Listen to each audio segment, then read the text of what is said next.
Allah subhanahu wa ta'ala menjadikan penyesalan selalu ada di belakang, di akhir. Dan penyesalan ini kalau sudah datang, tidak akan bermanfaat untuk memperbaiki kesalahan yang telah lalu. Tapi kita bisa coba untuk bertaubat, menyesali perbuatan tersebut, lalu kemudian kita membuat atau melakukan apa yang telah tertinggal. Semua ibadah, misalnya sholat, kalau sudah luput dari seseorang di antara kita, tidak bisa diperbaiki lagi. Kalau misalnya tadi sholat subuh, ada orang di antara kita tidak sempat sholat di masjid misalnya. Kemudian sekarang dia dulu di majelis ilmu ini, kemudian dia dengarkan, oh ternyata saya harus beribadah kepada Allah. Ternyata Nabi Muhammad SAW bersabda, siapa yang sholat subuh berjamaah, terutama di masjid, ya, apalagi bagi kaum laki-laki, maka mereka berada di bawah lindungan Allah. Kata Nabi SAW, maka jangan kalian lepaskan diri dari lindungan Allah itu. Jadi orang kalau sholat subuh berjamaah di masjid akan terlindung sampai besok subuh lagi. Maka para ulama sangat menjaga tentang sholat subuh ini. Misal ada yang dengarkan keutamaan ini, dari sekian banyak keutamaan sholat subuh, lalu kemudian dia sekarang baru menyesal. Dia mengatakan, coba seandainya saya bisa kerjakan. Sudah tidak bisa lagi. Karena waktu subuh tadi sudah nggak bisa diulangi. Bahkan 1 detik yang lalu pun tidak bisa kita minta untuk dikembalikan. Oleh karena itu teman-teman sekalian, di saat Allah berikan kesempatan untuk melakukan kebaikan, jangan sia-siakan.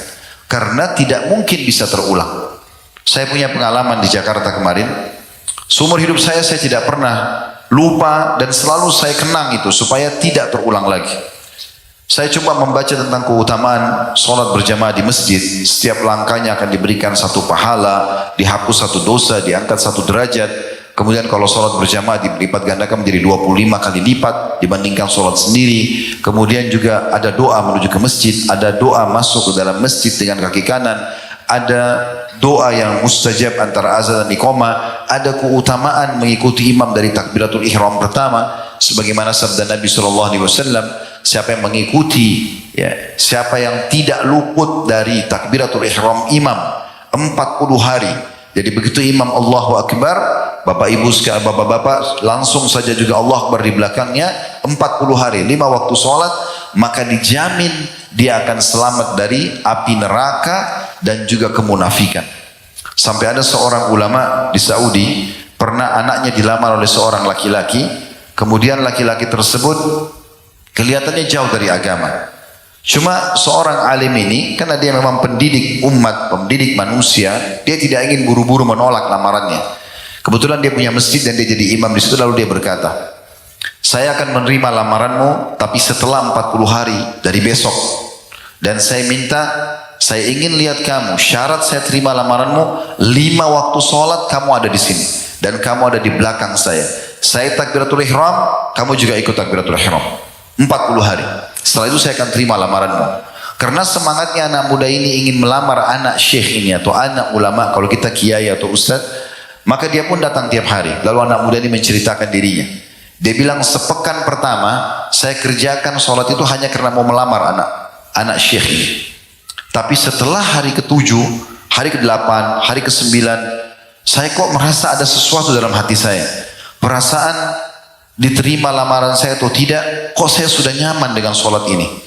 Sampai puncaknya dia bilang, setelah 40 hari saya tidak pernah ketinggalan takbiratul ihram pertama imam, maka di situ puncaknya saya merasakan iman saya sempurna. Dan sesuai dengan janji Nabi SAW, akan diselamatkan dari api neraka dan sifat kemunafikan. Tidak ada lagi dia berwajah 2, hanya kena mengikuti sholat seperti ini. Maka akhirnya setelah 40 hari diterima lamarannya. Teman-teman sekalian, saya coba mengkaji hadis-hadis, coba mengkaji sikap para ulama, dan juga kisah tadi itu memotivasi saya. Maka saya coba semaksimal mungkin menjaga takbiratul ihram pertama imam. Subhanallah, satu waktu di Jakarta pernah saya kedatangan seorang tamu. Kemudian dia bertamu di rumah. Waktu itu kebetulan waktu sholat duhur yang saya perhatikan adalah 12:10. Sempat ada perubahan waktu, cuman saya tidak ikutin. Qadarullah saya tidak ikutin. Maka mundur dia sekitar jam 12 sudah azan. Kebetulan masjid dekat rumah, mikrofonnya rusak, jadi tidak terdengar azan. Saya masih berpegang dengan waktu sholat azan yang lalu.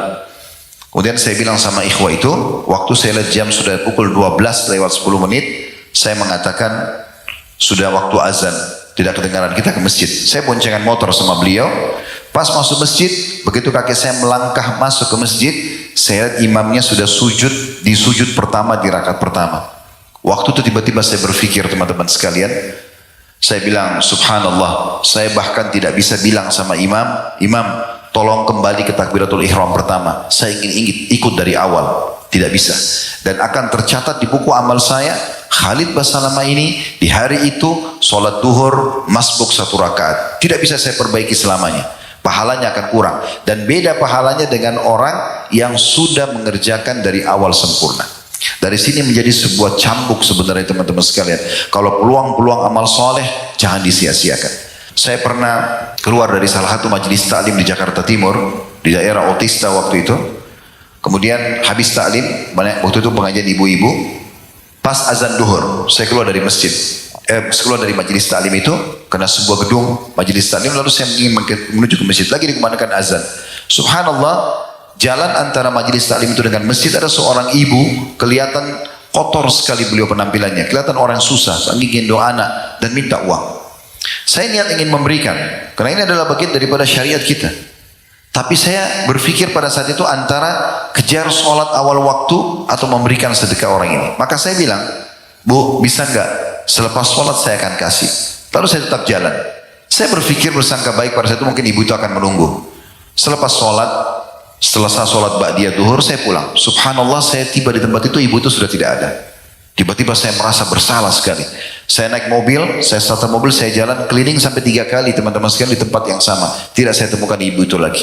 Maka saya terus jadikan sebagai muhasabah, introspeksi diri saya mengatakan, Khalid, berapa detik kamu keluarkan uang? Kenapa kau tidak keluarkan uang? Kasih saja dia, kemudian pergi sholat. Untuk mengejar peluang ke orang yang sama, belum tentu kita dapatkan. Dan ternyata betul, sampai hari ini saya tidak pernah ketemu dengan ibu itu lagi. Bertadinya bisa dicatat sebagai amal saya, tapi tidak dicatat karena kita menunda amal tersebut.